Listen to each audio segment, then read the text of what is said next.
In the winter of 1959, 9 experienced hikers cut their way out of their tent from the inside and ran barefoot into a snowstorm, into 30 degrees below zero. By morning, every single one of them was dead, and what killed them still makes no sense. They called the mountain they were climbing Dead Mountain.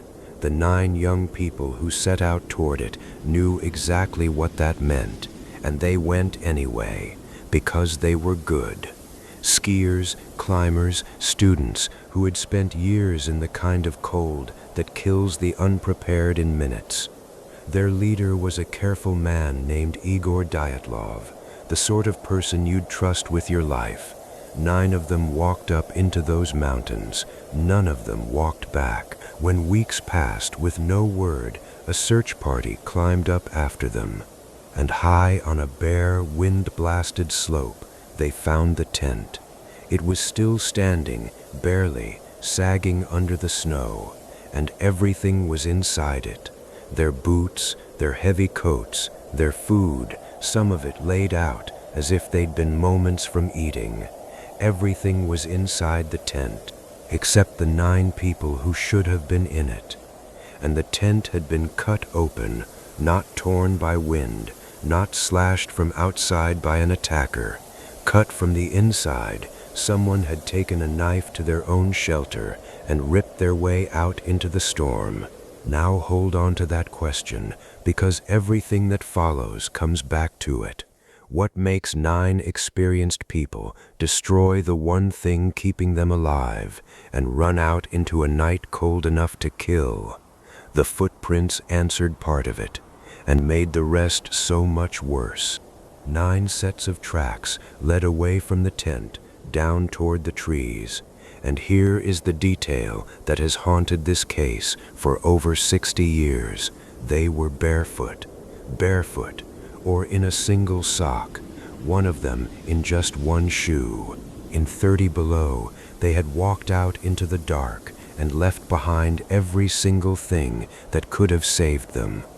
They found the first bodies at the edge of the forest, beside the ashes of a small fire they'd tried to light with frozen hands, dressed in almost nothing.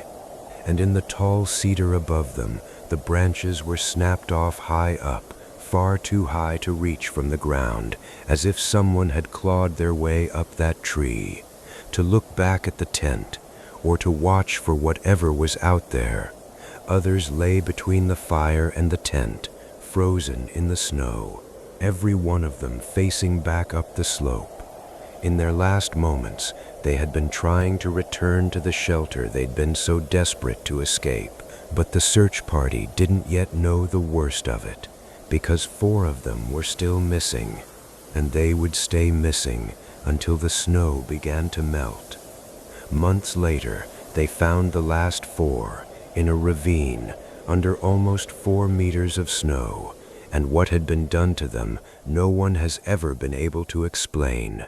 1 had a shattered skull, 2 had crushed chests, ribs driven inward with a force investigators could only compare to a high-speed car crash, and yet on the skin almost nothing, no deep cuts, no bruising that matched that kind of damage.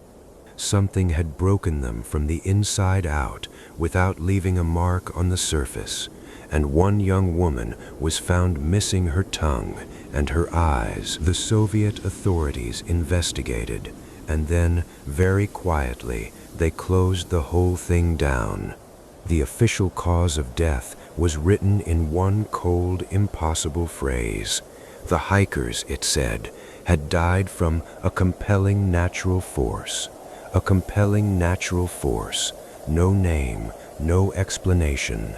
And then the files were sealed and locked away for decades. In the years since, people have tried.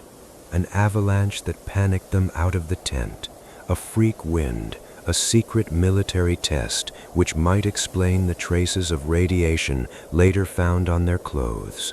Infrasound, a low vibration that can flood a human being with pure, sourceless terror. and some reach for explanations far darker than these. But every single theory leaves something behind, a loose thread it can't tie off. Why cut the tent from the inside? Why walk, calmly at first, barefoot, to your death?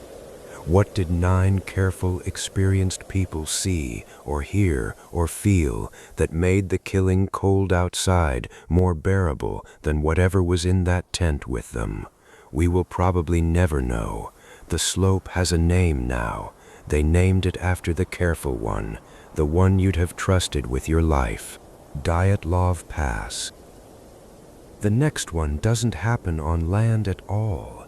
It happens out on the open sea, and it begins with 2 words that came over a ship's radio in the dead of night that no one was ever meant to hear. Sometime around 1947, in the straits off Indonesia, 2 American ships are crossing dark water when their radios catch a distress signal. Morse code, frantic. It's coming from a Dutch freighter called the Orang Medan. The message reads, "All officers, including the captain, are dead." Lying in the chart room and on the bridge, probably the whole crew dead. Then silence, and then slow, broken, as if tapped out by a hand that could barely move, 2 final words, "I die." And after that, the radio goes quiet and stays quiet. The nearest ship turns and races to the coordinates. And when they find the Orang Medan, she is simply drifting, lights on, no fire, no smoke, no sign of damage. From a distance, she looks like an ordinary ship having an ordinary night. A boarding party climbs across. And here's the question to carry with you, because no one has ever answered it. What can kill every living soul on a ship, all at once, and leave the ship itself completely untouched? They were all dead, the entire crew, on the deck, in the corridors, on the bridge, the captain where he'd stood, the officers in the chart room, exactly where that dying message said they'd be. Even the ship's dog, dead, frozen in the act of snarling at something that was no longer there. But it wasn't that they were dead that broke the nerve of the men who found them. It was their faces. Every body, every single one, wore the same expression, eyes wide and staring upward, mouths open, caught mid-scream, arms raised, hands reaching, frozen in the act of pushing something away. The faces of people who had watched something come for them across that deck and had nowhere left to run. And there was not a wound on any of them, no blood, no injury, no sign of sickness or struggle, just a healthy crew, struck dead where they stood, with horror locked onto their faces. The boarding party decided to tow her back to port, and that decision may have saved their lives. Because before they could secure the line, smoke began to pour up from below decks. They had just enough time to cut the rope and pull away. And then the Orang Maiden exploded. She rose up out of the water, broke apart and sank, taking whatever had happened on board down into the dark with her. Beyond reach, beyond examination, forever. To this day, no one agrees on what killed that crew. Some say she was carrying a hidden, illegal cargo, chemicals or a nerve agent left over from the war, and that a leak filled her from below with something invisible and lethal. That would explain the faces, the panic, the silent, instant death of everyone aboard. But others point to something stranger still, that after all the searching, all the records combed through, no one has ever found solid proof that the Orang Maiden officially existed at all. No clean registration, no certain home port, a ship that sent out a dying scream into the night and may never, on paper, have been there to send it. So which frightens you more? that a crew died in agony from something hidden in their own hold, or that the whole thing was witnessed and written down, and the ship at the center of it simply cannot be found in any record that should contain it? This next one is the quietest of the four, and I think it's the one that will stay with you longest, because it didn't happen on a mountain or out at sea. It happened in a home, a small farm at the edge of a German forest in the spring of 1922. And it doesn't begin with a murder. It begins with footsteps. In the days before it happened, the family who lived on that farm started to notice things, small things, the kind of things you tell yourself you imagined. Footsteps in the attic, above their heads, at night. The farmer climbed up to look. He found no one. But over the next few days, the small wrong things kept gathering, like snow against a door. A set of house keys went missing. Fresh scratches appeared on the lock of the machine shed, as if someone had been trying to get in. A newspaper turned up inside the house that no one had bought, that no one recognized. And then, in the snow outside, footprints, coming out of the forest, leading straight to the house, and none leading away. The farmer told his neighbors he was certain someone was on the property. He said once that he had seen a man's face at the window in the dark. No one believed him. People imagined things out there in the long quiet of a winter farm at the edge of the woods. A few days later, the entire family was dead, all 6 of them. The grandparents, their daughter, her 2 young children, and the maid who had started her job that very morning and did not live to see the next. Now a whole family murdered in an isolated farmhouse is a tragedy, but on its own it isn't a mystery. Killers are caught, motives are found, cases close. This one never did, and here is why.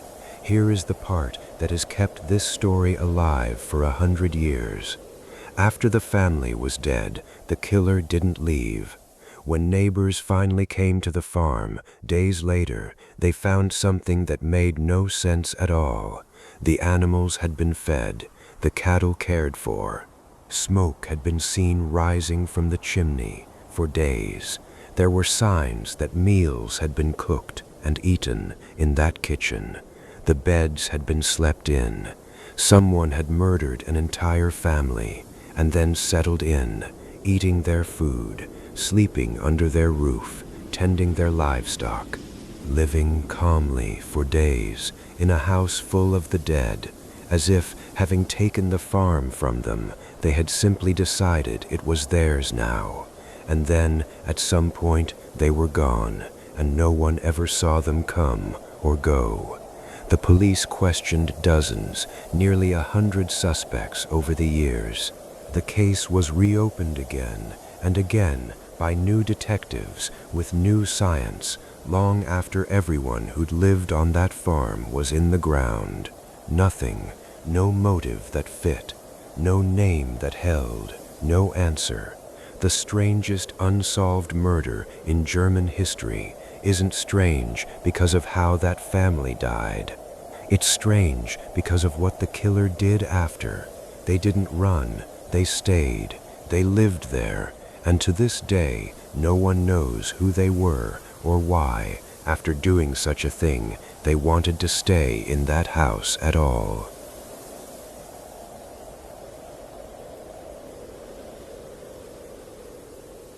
The last story is the oldest, and it asks the biggest question of them all. The first 3 ask, how did these people die? This one asks something worse. It asks, where did they go? In the year 1587, more than 100 English settlers, men, women, and children, crossed an entire ocean and built a colony on a small island off the coast of what would one day become North Carolina. The island was called Roanoke. It was meant to be the very beginning of England in the New World. Their leader was a man named John White, and soon he had to sail back to England for supplies, leaving behind everyone he loved, including his daughter. And his newborn granddaughter, the first English child ever born in the Americas. He promised them he'd be back before they knew it. He had no idea he was looking at them for the last time. War broke out between England and Spain. Every ship was seized for the fighting, and John White spent 3 desperate years stranded on the wrong side of the ocean, unable to reach the people he had left on that island. When he finally made it back in 1590, they were gone. All of them, more than 100 people, his daughter, his granddaughter, the entire colony. But here's what makes it a mystery instead of a massacre. The houses hadn't been destroyed. They'd been carefully taken apart, dismantled, piece by piece, the way people do when they have time and a plan and choose to leave. There were no bodies, no graves, no bones, no sign of a battle, no sign of fire or fight. The settlement was simply empty, going quiet under the creeping forest, and there was exactly one clue. Carved into a wooden post at the edge of the colony was a single word, Croatoan. It was the name of a nearby island and of the people who lived on it. And it should have been the answer, because before he'd sailed away, White had left his colonists with a simple instruction.